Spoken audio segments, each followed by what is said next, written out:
Welcome to Football 301. I am your host, Nate Tice. I'm joined by Mr. Four Verts, Charles McDonald, and we're coming to you right after Sunday Night Football, where the Falcons, your Falcons, Mr. Four Verts, that's right, beat the Vikings in Minnesota 22-6. It's time for the late hit. Charles, first off, how was your day and how was your night now that the Falcons come away with this victory in a rock fight, if I'm being honest, in a total rock fight? Yeah. My day was fine. I mean, it was busy during that 1 p.m. slate, then it slowed down in the 4 o'clock slate with some games that were something resembling football, and then this one I feel like was also something resembling football because there was a lot of slop here. But Bijan Robinson is the second reincarnation of Christ. He's come back and he's blessing us with his holy juke moves, and now seems like he's about as strong as everyone is trying to tackle him too. So he's finishing runs too. Just really an incredible player. And then the Falcons defense, I don't look. I'm still not there on the defense, but hey, at least you beat up a bad offensive line, which is what used to be like in question for them in the past always. I mean, like I've watched this team go through a whole season with less than 20 sacks in like very recent history. So to see something like that, it was cool, but I still think there's a ways to go before you can say, oh, Falcons defense is a rise, where they totally nailed it. Because I mean, Justin School started in that game with a rookie quarterback behind him. He should rack up a lot of sacks, And they did. Ryan Kelly also got hurt, the starting center. He had a concussion and left the game, which he has a history of, which is something to keep an eye on because now you're talking about an inexperienced center with an inexperienced quarterback for the Vikings. Aaron Jones banged up his hammy as well. But yeah, J.J. McCarthy was sacked 6 times on 16 pressures. His pressure to sack rate, Charles, so far through 2 games is 56.3%. He has an 18% sack rate, both dead last, obviously. So just for reference, anything over like 10% is kind of the scary point for quarterbacks. You have to play a certain way to, prime Russell Wilson's like a good way to like over Jaden Daniels can come over that a little bit, just how their play style. Pressure sack, like low 20s is kind of like, okay, anything over that, we're starting to get a little scary. That's more, really looking at college prospects. So double, kind of like the acceptable rate. I know the line's kind of beat up, and I agree with you. I'm kind of with you on the Falcons defense. It's like it's looking a little better than I was expecting through 2 games, and they're actually doing a couple looks. Then at the same time, there's plays where they only have 10 players out on the field. And that things, and then AJ Terrell gets hurt, and I'm like, okay, so now they kind of get some pressure up front, and then now I don't trust them to cover anybody. But still, Bijan Robinson rocks, Tyler Algier rocks. Haven't you had a comparison for those two for that kind of combo and their play styles? Probably, but I've forgotten some kind was of it LT and Michael Turner. Oh, LT and Michael Turner. That's what it was. Yeah, that's what I was compared to when they drafted Bijan. Yeah. It's your only time we get positive is when we talk about the running backs. Dude, single time. I'm already mourning the day when Algier gets a bag somewhere else, but I know he's going to ball out as a starting running back somewhere. That's a really good backfield to have for especially where they are with the rookie, or not rookie quarterback, but second year quarterback who hasn't started very many games. And tonight was up and down for Penix. There were some nice. I mean, it was the Michael Penix experience, right? There were some really nice throws, like the rollout to his right, which is a crossbody throw for him, which got Drake fumbled was nice. But then, like going into half, there's the 2 chances that he has to like pin one in the end zone for a touchdown on back-to-back throws, and either of the throws even ended up like in the field of play. So, it's a roller coaster with him. But I think the highs feel so good that you kind of forget about some of the intermediate stuff that you're going through. But hey, it's a process. And again, they got Bijan Robinson. I'm coming around on it. Like I'm coming around on Penix. As far as like, no, it is. It's like I enjoy watching him play. Like he knows what he wants to do. He kind of knows what he is. And I always appreciate quarterbacks that kind of know what they are. And I don't know. He usually doesn't take sacks that much. He got hit a couple times tonight, But I think he gets the ball out quickly. I know they made a big deal about his release, which I think is funny. But I mean, the formula works for this Falcons offense. He didn't have to be great tonight. Like, don't get me wrong. Like, if you just looked at the math, the quarterbacks tonight combined for a success rate of 31%. Penix had 8 successful dropbacks on 24 attempts, 33%. JJ McCarthy had 7 successful dropbacks on 7 successful on 23 dropbacks. That was when the score was 22-6 before McCarthy threw that final pick. So it's actually probably even lower now. But I'm coming around on it. And I think the math of it works. I like how he moves around the O-line. He has confidence to get the ball out. He's giving Kyle Pitts chances now. Kyle Pitts looks great, really moving well, even blocking and moving well. So there's more positive feelings about this Falcons team, obviously coming out with a national victory like this against another NFC team that they're going to be competing for a playoff spot with, hopefully. But I mean, Bijan, 22 carries, 143 yards. Algier, 16 carries, 76 yards. When the score was 22-6, the Vikings had a rushing success rate of 56%. The Falcons had a rushing success rate of 60%. Anything over 50% is like historical. So 60%. Good day at the office for the Falcons run game, which is exactly what you want to see. I got to talk about, though. Oh, what were we going to say? I was going to say, this game, like from a Vikings defense perspective, is a lot of the fears I think that had come into the season where it's like, I know Brian Flores is a great defensive coordinator. I don't think anyone can dispute that at any point now. But when you trade so much for JJ McCarthy and Dallas Turner, like, you see the depth issues on the other side where when they needed to stop the run at the end of the game, they couldn't get it, and they were just getting stampeded off the field. So it's going to be an interesting season for the Vikings defense because we saw today, like when they're out a couple guys, it gets thin really, really quick. Yep. It's stars and scrubs. I mean, they are all in on that kind of method. And I know they've created some fun depth. You know, like guys like Naylor are really showing up. Some of the young guys on defense show up. But like you say, it's top heavy. One guy goes down. There's a huge domino effect, especially at offensive line, which was already their position they were trying to revamp. And I just think McCarthy right now is just, I thought the run game has succeeded how I kind of thought it would go going into this season. I was like, okay, this is kind of what I was expecting, like a top 10 rushing success rate kind of run game. But it's just every time they pass, it's an adventure. And everything just feels very elongated with McCarthy right now. As far as his decision-making, his mechanics, everything is very robotic, and he's a good athlete. So that's always his mind is working very fast and slow at the same time. He's trying to do the right thing. That's why all of his best throws right now are to the outside. It's like a telltale sign that a quarterback, that's the only thing he can see cleanly right now, and he's confident in. He had the great throw to Jefferson at the end of the half. But that was as much as design and an incredible route by Jefferson. It was a great cover 2 beater, corner post. But man, you can't take that many sacks. You have to hit the throws when you do have them. His first pick was inside and late to the out on a comeback or an outbreaker. The last one was like, whatever. I'm willing to shrug those ones away. But yeah, he took the strip sack, which it was 5-man protection. It's not totally the Anthony Richardson play that we saw 500 videos about. At first I did think that it looked like there's a miscommunication because there was the backup center, and it looked like the backup center changed the slide without telling anybody.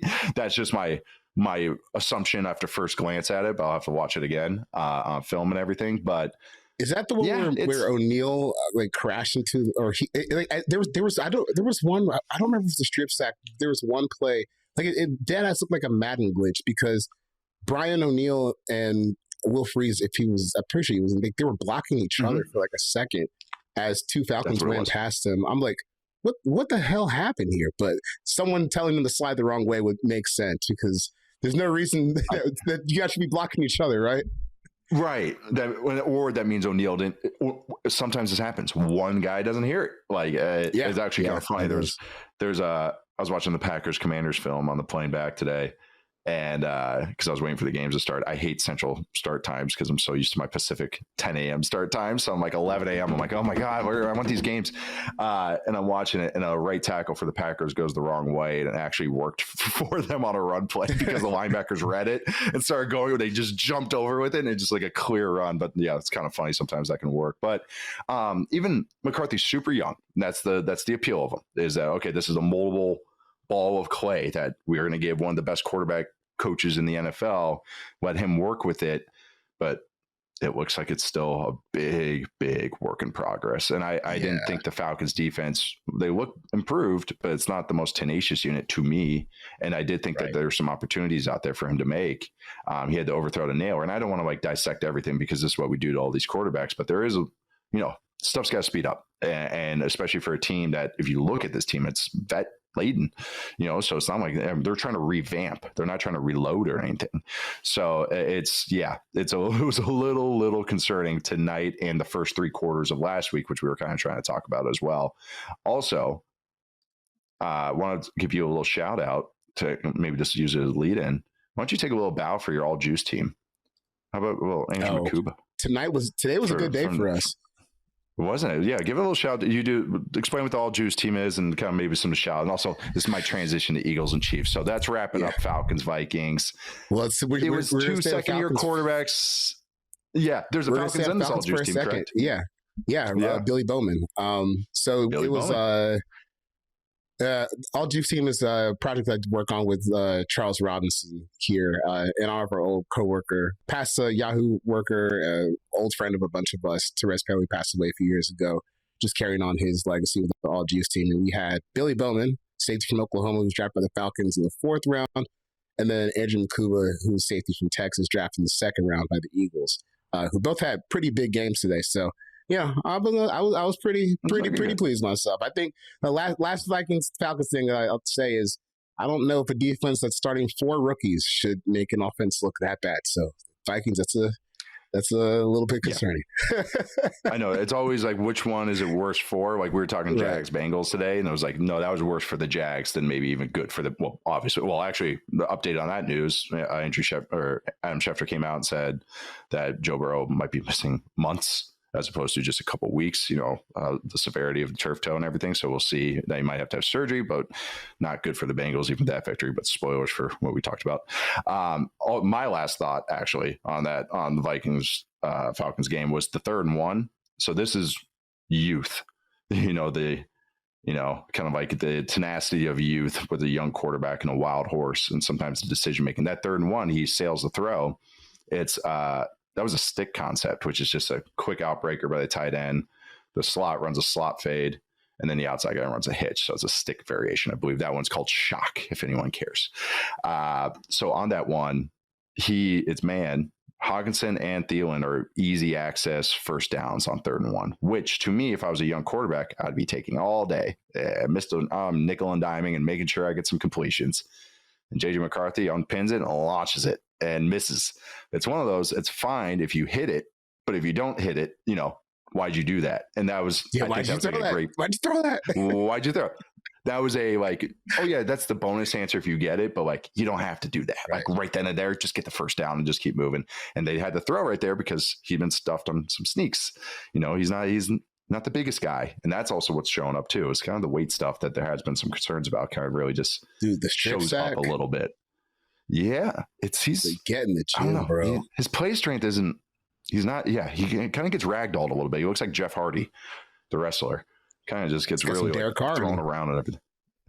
Yeah. They're probably the same weight. I mean, that's same build. And that's where my whole 205 pound theory comes from was that. From Derek. For there's a kind of a deep cut for the sickos. There's a Raiders Seahawks game, I think in London from way back, maybe like 2016, 2017. And there is when Martavis Bryant was on the Raiders, and there's a sneak in that play where Derek is churning his legs and doesn't move a single yard. And the camera pans to Martavis like it's a scene out of The Office. He just drops his head and shakes, and they cut to commercial. It is incredible. It's incredible. You have to go look it up if you listen to this. I know exact play. I know the visual. I know everything. I know exactly what you're talking about. We never did sneaks with them over with the Raiders for that kind of reason too. But yeah, you need some size in there. That's why you see some tight ends doing it now. Another game that happened today was the Super Bowl rematch. I also just want to kind of do you have any thoughts on that game? Are we more worried about McCarthy right now or where the Chiefs stand right now? And they fall 0-2. The Eagles go 2-0. And it was an ugly game. We didn't really focus on 3 highs and 3 lows later on that section because it was just bleh, it was just not a game worth talking about. But what were your takeaways from that game? How how how the hell did the Chiefs find themselves here? Like, is Patrick Mahomes going to be your leading rusher this season? What happened? That's I guess like my biggest It's the only takeaway thing is that works. like, right. I mean, as great as Mahomes is, and like today is another example of like how just incredible a football player he is. I mean, I just don't know how they can sustain an offense where like he's going to be their leading rusher most weeks because of scrambles and like finishing plays after contact. No, that can't be it. They got to figure out something fast here as far as like a little supporting patch that they can throw on there until Rashid gets back. But man, I just can't believe how thin they've gotten on offense. I mean, you know, at least they've started to reinvest in the offensive line. You know, Josh Simmons looks like he's going to be a hit as he moves forward. But man, like get some receiver talent. Because the thing is, like you can justify. You can make a case to justify like where they've been over the past year because they've won a bunch of games and went to the Super Bowl. But like you have Michael Jordan on your team. Winning games, that doesn't mean anything anymore. Like the expectation is you're in the AFC Championship game. That's like that's your floor. So I just kind of think where they're at right now is just unacceptable. I think he's going to have, you know, like today is a good example where I kind of see where Mahomes living in this sphere this season, where 16 for 29, 187 yards, 1 touchdown, 1 pick with a 79.5 QBR for the day.